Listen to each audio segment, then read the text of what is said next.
Hello friend, welcome to my channel. आज हम बात करेंगे अमेज़न सेलर अकाउंट के बेसिक सेटिंग के बारे में। इससे पहले हमने अमेज़न का सेलर अकाउंट ओपन करना सिखाया था। अगर आपने वो वीडियो नहीं देखा है, डिस्क्रिप्शन में लिंक दिया है जहां से आप वीडियो देख सकते हैं। अमेज़न सेलर अकाउंट ओपन करना सीख लिया तो आपको इम्पोर्टेंट सेटिंग के बारे में बताएंगे इस वीडियो में।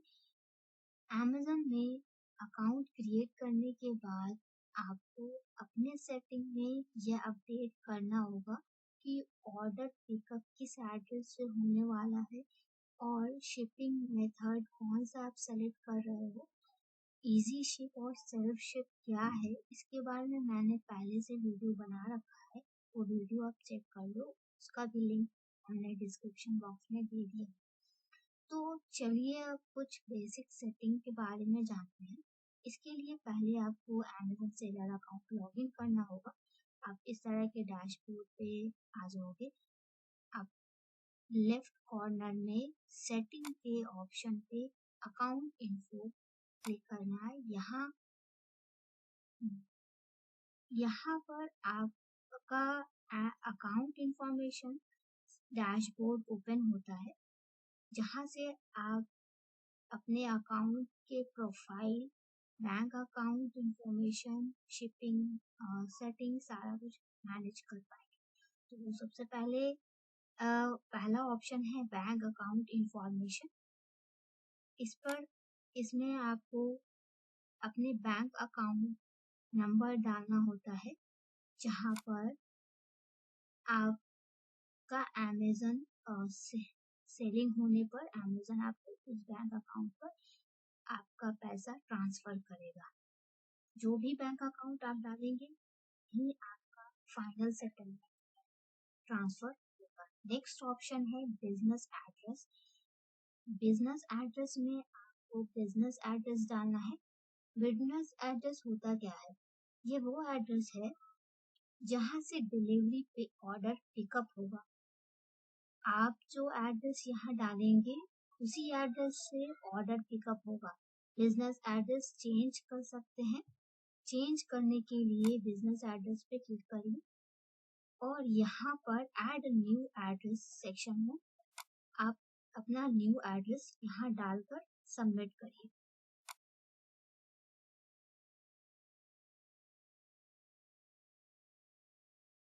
नेक्स्ट है अब नेक्स्ट ऑप्शन है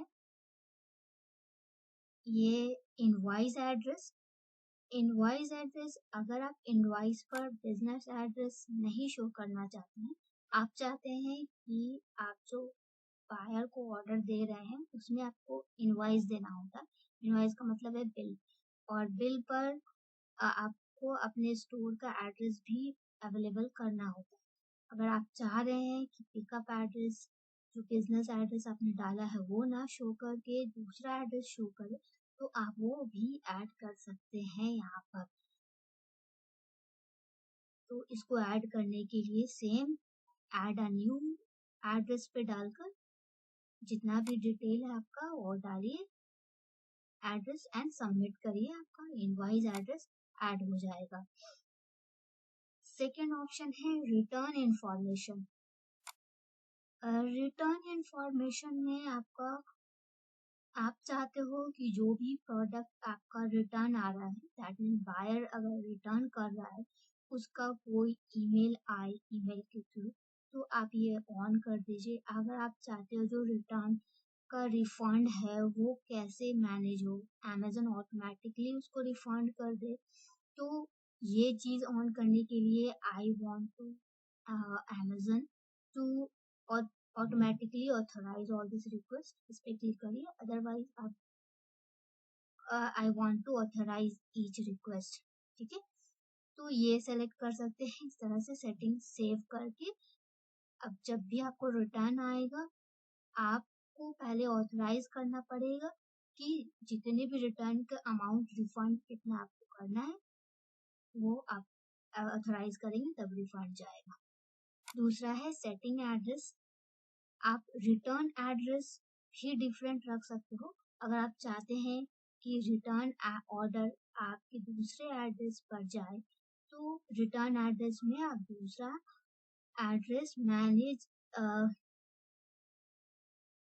एड्रेस क्रिएट कर सकते हैं।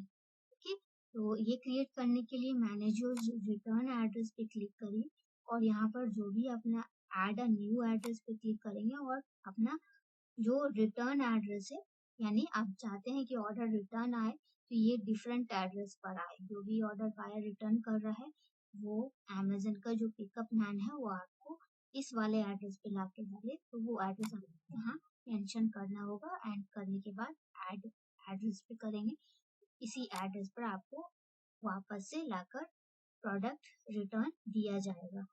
ओके, आई होप सारा पॉइंट आपको समझ आ रहा होगा। अगर फिर भी कोई पॉइंट रह जाता है तो आप कमेंट बॉक्स में मेंशन कर दीजिए।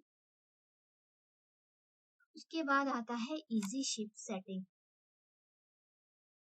तो आपने सबसे पहले ये सेटिंग करना है कि आप जो ऑर्डर डिलीवर करोगे बायर को तो इजी शिप से करोगे या सेल्फ शिप। इजी शिप और सेल्फ शिप क्या होता है उसके बारे में मैंने पहले ही वीडियो में बताया है। इजी शिप ऑन करना है, इसके लिए आपको सबसे पहले शिपिंग सेटिंग से आकर यहाँ पर आप ऑन कर सकते हो। यहाँ लिखा हुआ है your currently ship through an easy ship. That means अभी हम सिर्फ इजी शिप ले रहे हैं और इजी शिप का मतलब होता है अमेज़न का पिकअप मैन आता है हमारे ऑर्डर को पिक करने के लिए। इससे पहले सेलर को अपने ऑर्डर पैक करके रेडी करके रखना होगा। अगर आप चाहते हैं सिर्फ सेल्फ शिप का मतलब है आपको थर्ड पार्टी कुरियर के थ्रू बायर को पहुंचाना है। तो पहले थर्ड पार्टी से बात कर लीजिए कि आज का इतने बजे का पिकअप है, आप क्या पिकअप कर लेंगे। तो ये सारा पहले आपको यहाँ पर सेटिंग में सेल्फ शिप का बटन ऑन करके रखना होगा। तो ध्यान रखिए, जैसे ही आपने अकाउंट क्रिएट कर लिया, लिस्टिंग कर लिया है, उसके बाद आप ये सारी सेटिंग कर लीजिए। वरना अगर आपके पास कोई ऑप्शन नहीं है, सेल्फ शिप का कोई आइडिया नहीं है और आपके एरिया में सेल्फ शिप नहीं हो पा रहा है, तो अगर आपको सेल्फ शिप में ऑर्डर आ गया तो फिर प्रॉब्लम हो जाएगी। इसलिए पहले आप अपने सेटिंग में जाकर इजी शिप ऑन कर लीजिए अगर आप चाहते हैं कि अमेज़न का पिकअप मैन आए पिकअप करने के लिए। अदरवाइज आपका खुद का कुरियर पार्टनर है या आप कुरियर पार्टनर से ऑलरेडी बात कर चुके हैं तो वो उसके लिए आप सेल्फ शिप भी कर सकते हैं। याद रखिए, एक अकाउंट में इजी शिप सेल्फ शिप एक बार में दोनों भी हो सकता है। लेकिन अगर आपने सारा प्रोडक्ट अमेज़न में रखा है, कोई भी प्रोडक्ट अपने पास नहीं है जो अमेज़न पे आप सेल कर रहे हो, तो उसके लिए फिर इजी शिप रखना पड़ेगा, इजी शिप ऑन करना ही होगा।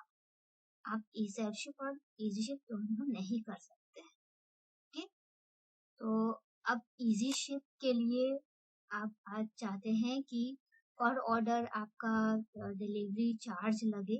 आप चाहते हो कि कुछ डिलीवरी चार्ज बायर भी पे करे आपको। इसके लिए इजी शिप सेक्शन में आकर आपको एडिट बटन पे क्लिक करिए और पर ऑर्डर आप प्राइस चार्ज कर सकते हो, डिलीवरी फी चार्ज कर सकते हैं।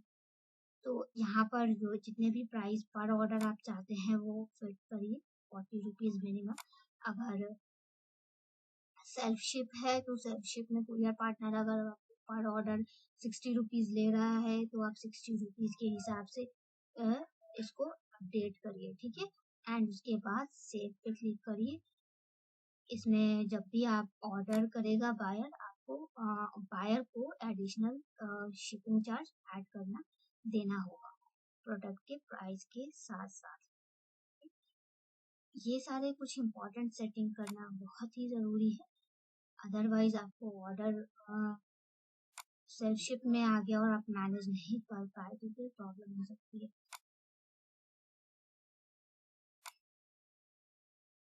सेकेंड है जीएसटी डिटेल डालना। अगर आपने अकाउंट क्रिएट करते वक्त जीएसटी डिटेल नहीं डाला है तो ये फिल कर दीजिए। यहाँ पर आपको जीएसटी में जो एड्रेस दिए हैं वो डालना होगा। जीएसटी में लीगल नेम जो भी है वो डालिए, जीएसटी नंबर डालना है, पैन नंबर डालना है। ये सारा डिटेल डालने के बाद आपको यहाँ पर सिग्नेचर अपलोड करना है, और सिग्नेचर का जो क्राइटेरिया है कि वो 2 MB से नहीं होना चाहिए ज़्यादा, और वो जेपीजी या जेपीईजी फॉर्मेट में होना चाहिए। वो स्कैन करके आपको यहाँ पर अपलोड कर देना है। ये सारा डिटेल आपको अपने अकाउंट में डालना चाहिए सेलिंग करने से पहले। तो आई होप ये सारा इंफॉर्मेशन आपको समझ आया होगा। और दूसरा है, अगर आप चाह रहे हो कि आप कुछ दिन बिजी रहोगे जिसकी वजह से आप ऑर्डर को प्लेस नहीं कर पाओगे, ऑर्डर पैक नहीं कर पाएंगे, तो आप अपने अकाउंट को वेकेशन पे डाल सकते हैं। इससे क्या होगा कि आप अकाउंट को वेकेशन पे डालने पे आपका प्रोडक्ट बायर को दिखेगा, पर वहाँ लिखा ये होगा कि करंटली नॉट अवेलेबल। ओके, इसके लिए आपको उन दिनों आपका ऑर्डर नहीं आएगा, इनएक्टिव शो करेगा। इसको करने के लिए आपको यहाँ पर मैनेज वेकेशन पे क्लिक करना है, और यहाँ पर एक्टिव है एडिट करके यहाँ पे ऑफ कर दीजिएगा, तो ये वेकेशन पे अकाउंट चला जाएगा। दैट मीन्स आपको ऑर्डर नहीं आएंगे उन दिनों। जब आपको वापस से जिस दिन आप मैनेज कर पाओगे, अपना अकाउंट डिलीवर कर पाओगे, उस दिन आकर इसको फिर से वापस से एक्टिव करना पड़ेगा। और अगर आप चाहते हैं अपना किसी भी रीजन से अकाउंट क्लोज करना परमानेंटली, तो क्लोज कर सकते हैं। दूसरा है यूजर परमिशन। अगर आपके पास 2-3 टीम है जो जिसमें से एक पर्सन लिस्टिंग करता है, दूसरा पर्सन एडवर्टाइजमेंट करता है, तो उन सब को आप अपने अकाउंट का लॉगिन क्रेडेंशियल नहीं देना चाहिए। इस केस में आप क्या करेंगे, यूजर परमिशन दे सकते हैं। आप पार्शियल अकाउंट का यूजर परमिशन दे सकते हैं। यहाँ पे उनका नाम, ईमेल आईडी डालकर इनवाइट पे पर क्लिक करने के बाद नीचे ऑप्शन आता है आपका कि कौन से पार्ट का किसको परमिशन दे रहे हो, तो वो उतना ही पार्ट आपका एक्सेस कर पाएगा।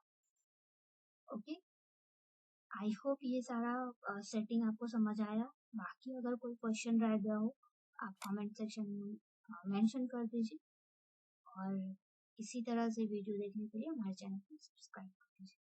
Thank you.